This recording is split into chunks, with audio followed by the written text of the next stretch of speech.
को जितना लेना है उतना ले सकते हो। उसी तरह चार इस संसार सागर में ऐसे हैं जिनके पास में आशीर्वाद का जल, आशीर्वाद का भंडार भरा हुआ होता है। पहले नंबर पर है माँ, दूसरे नंबर पर है पिता, तीसरे नंबर पर है गुरु और चौथे नंबर पर है मेरे देव अधिदेव महादेव, मेरे ओघड़दानी, मेरे शंभु, मेरे त्रिकालदर्शी, मेरे कैलाशी, अविनाशी, मेरे शंकर। जैसे पानी की टंकी में पानी होता है उसी तरह माता, पिता, गुरु और मेरा देव अधिदेव महादेव, इनके चरणों में एक नल लगा हुआ है। बस वो चरण को तुमने छुआ और इन चारों का आशीर्वाद, इन चारों की कृपा तुम पर होना प्रारंभ हो जाती है। ये चार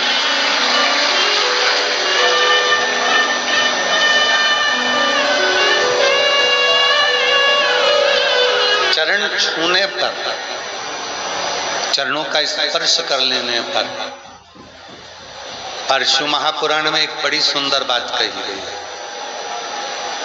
माता के चरण छुओ, पिता के चरण छुओ, देव अधिदेव महादेव के चरण छुओ, पर गुरु के भी अगर चरण छूना है तो दूर से ही उनके चरणों का मात्र दर्शन कर कर अपने जीवन को कृतार्थ करो।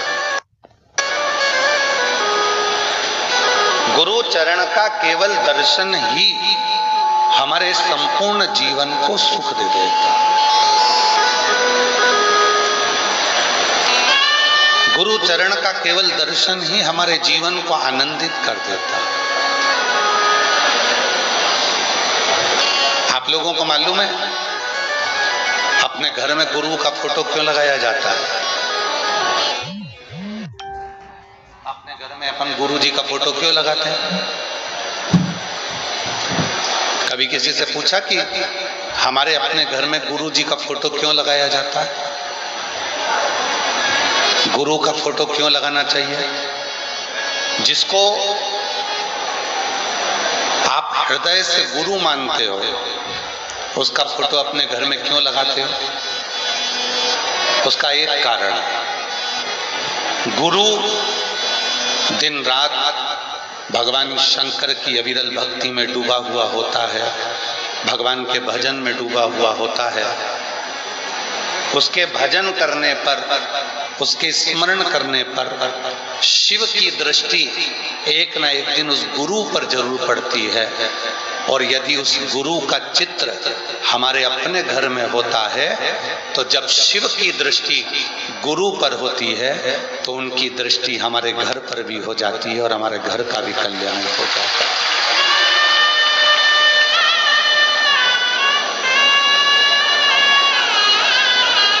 माता, पिता, गुरु और मेरा देव अधिदेव महादेव, इनके चरणों में जब हम प्रणाम करते हैं, इनके चरणों में जब हम नमन करते हैं तो हमको प्राप्ति होती है। प्राप्ति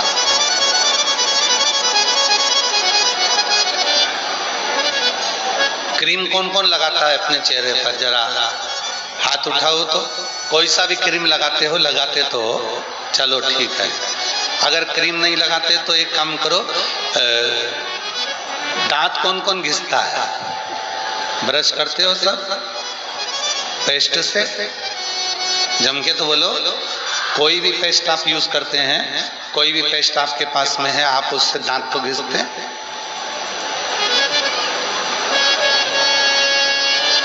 पहले दांत घिसने का इतना बड़ा डब्बा आता था, इतना बड़ा ढक्कन लगा रहता था, उसको खोला जाता था, निकाला जाता था, फिर उसको हाथ से घिस घिस के दांत घिसे। बहुत पुरानी बात हो गई। अब दांत घिसना है तो पेस्ट आता है। पेस्ट से उस पेस्ट के अंदर के भाग को निकालने के लिए क्या करना पड़ता है? उसको थोड़ा सा दबाना पड़ता है। कहाँ दबाना पड़ेगा? उसके मुंह पर, जम के बोलो। उसके बीच में नहीं, पेस्ट को दबाना पड़ेगा नीचे। नीचे जैसे ही दबाएंगे वैसे ही उस पेस्ट बाहर निकल कर आ जाता है। क्रीम को जैसे ही नीचे से दबाएंगे क्रीम निकलकर बाहर आ जाता है। उसी तरह माता पिता गुरु और महादेव के चरण को जैसे ही दबाते हैं तो उनका आशीर्वाद निकलकर बाहर। पेट्रोल, शॉपिंग या मूवी टिकट। हमने माता के चरण पकड़े, हमने पिता के चरण पकड़े, हमने गुरुजन के चरण का दर्शन किया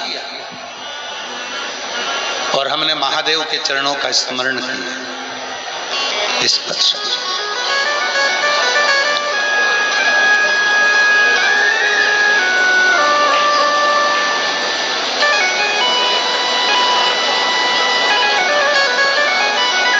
बस जैसे ही हम महादेव का चरण का स्पर्श करते हैं, जैसे ही हम महादेव को नमन करते हैं वैसे ही उनका आशीर्वाद बरसना प्रारंभ हो जाता है। उनका आशीर्वाद कृपा बरसने लगती है। माता पिता गुरु और महादेव, इनके चरणों का स्मरण, इनके चरणों की प्रीति, इनके चरणों को नमन हमारे जीवन में एक सुख की अनुभूति करा देता, आनंद की अनुभूति करा देता। कभी बन सके तो अपने माता के चरणों को नित्य नमन करो। नित्य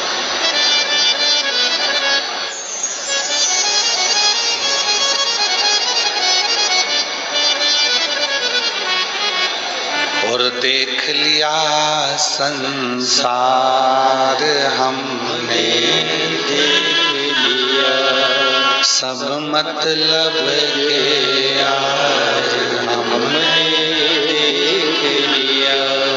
झूठे नाते झूठे रिश्ते, झूठे नाते झूठे रिश्ते, हर झूठा है संसार हमने देख लिया।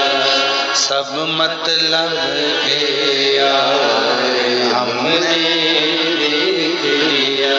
ओ देख लिया संसार हमने देख लिया।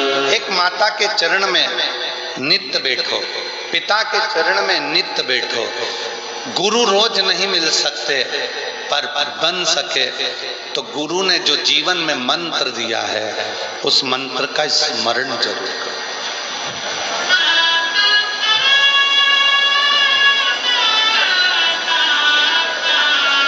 कई लोग कहते हैं क्यों गुरुजी, हमारे यहाँ जितने भी गुरु आते हैं वो मंत्र देते हैं, आप गुरु दीक्षा नहीं देते क्या? देते हैं, पर साल में केवल एक दिन गुरु दीक्षा का केवल एक दिन रखते हैं और वो रहता है गुरु पूर्णिमा का दिन, जिस दिन सीहोर में रहकर 5-7 दिन तक शिव पुराण की कथा होती है, भक्त कथा सुनते हैं और आखिरी दिन गुरु पूर्णिमा पड़ती है। फिर गुरु पूर्णिमा का गुरु मंत्र लेकर लोग अपने अपने घर को चले जाते हैं। केवल एक, और वो गुरु दीक्षा लेने वाले आते हैं, गुरु पूर्णिमा पहले 5 दिन 7 दिन तक कथा सुनते हैं और कथा सुनने के बाद फिर गुरु पूर्णिमा पे गुरु मंत्र लेकर अपने घर को जाते हैं।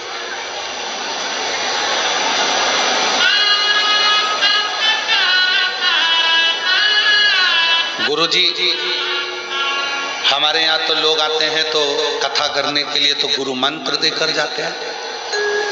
अगर अगर आपको कथा में से कोई मंत्र चाहिए तो एक मंत्र अपनी जिंदगी में उतार लीजिए, श्री शिवाय नमस्ते। आप कहीं जाकर गुरु मंत्र नहीं ले सकते, आप कहीं जाकर गुरु नहीं बना सकते, आप किसी को गुरु नहीं बना सकते, तो एक काम करो, श्री शिवाय नमस्तुभ्यम को शिव जी के सामने बैठकर बोलो और 5 बार बोलकर शंकर को अपना गुरु बना लो और शिव को अपना आराध्य। शिव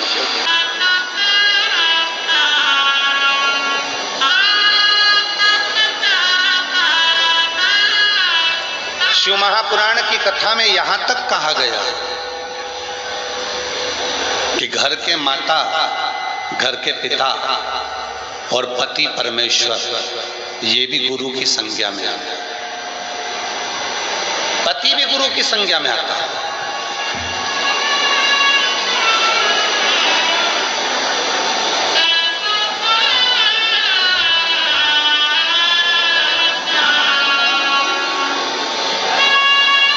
आजकल तो एक नया पैटर्न चालू हो गया कि जितने चेले बनाना है बना लो, बस चेले बनाने का एक फैशन चालू हो गया।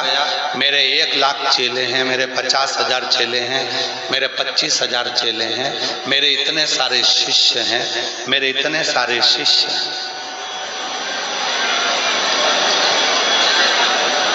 और आखिरी में सारे महाराजों को टेंशन देता है कि हमारा शिष्य उसके पास कैसे पहुंच गया, उसका शिष्य यहाँ कैसे पहुंच गया, हमारा शिष्य वहां कैसे पहुंच गया।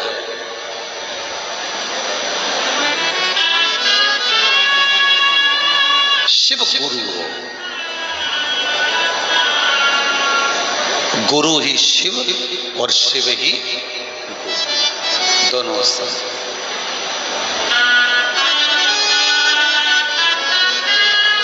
गुरु को शिव मानो और शिव को गुरु मानो। गुरु ही शिव है और शिव ही गुरु।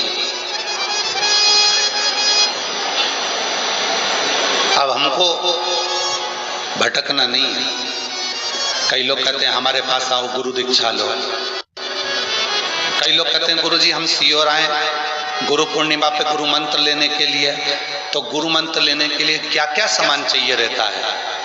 शिव महापुराण की कथा कहती है शिव का मंत्र लेने के लिए आपको सामान की जरूरत नहीं पड़ती। शिव का मंत्र लेने के लिए तो केवल आपके दिल की जरूरत पड़ती है, जो तुम्हें महादेव को देना, जो तुम्हें महादेव को देना है, जो तुम्हें देवाधिदेव महादेव को देना है, जो तुम्हें भगवान शंकर को देना है, जो तुम्हें शिव को समर्पित करना है।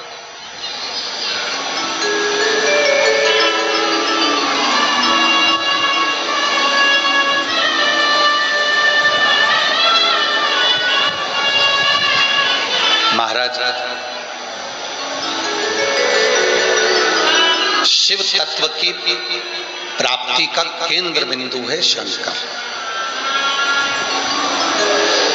विवेक जी, खगड़िया में कथा थी, बिहार, खगड़िया के बिहार, और जो कथा करवा रहे थे आप आए थे?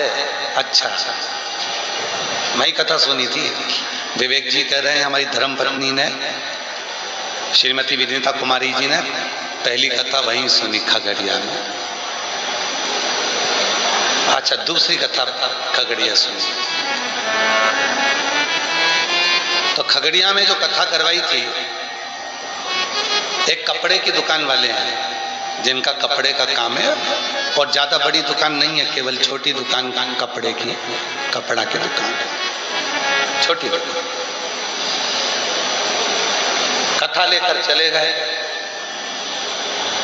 कहा गुरुजी कथा, अब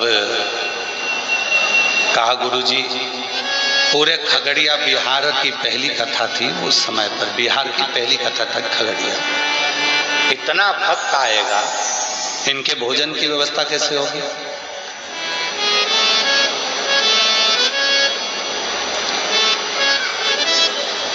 इतने सारे लोगों को बिठाने की व्यवस्था, पंडाल की व्यवस्था कैसे होगी? हमने उनसे कहा आप चिंता ना करें, कथा करवाएं, अटैची भरकर माल लेने के आने की जवाबदारी उस काल अधिपति महाकाल की है, वो देव अधिदेव महाकाल।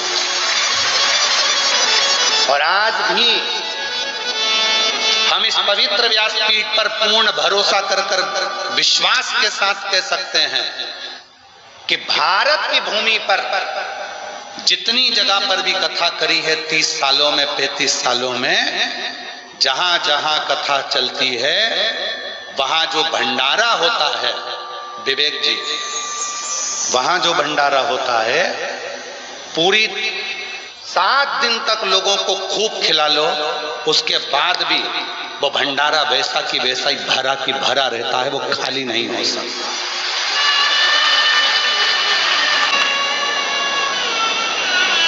सालों में ये देखा, बड़ी से बड़ी कथाओं में लाखों भक्त, अभी यहाँ कथा चल रही रांची में, कम से कम कुछ नहीं तो 40,000, 30,000, 20,000, 50,000, 25,000 लोगों ने रोज भोजन किया। प्रतिदिन सब्जी चावल दाल जो बनता था, 25 से 50,000 व्यक्ति रोज रांची में भोजन करता था। दिल्ली में कथा हुई, वहां पर भी लाखों लाख लोग भोजन करे। इससे पहले महाराष्ट्र कथा हुई, उसमें भी लाखों लाख लोग भोजन करे। हजारों लोग भोजन करते हैं। 7 दिन का आंकड़ा देखा जाए तो 4 से 5 लाख लोग सुबह से शाम तक भोजन कर लेते हैं।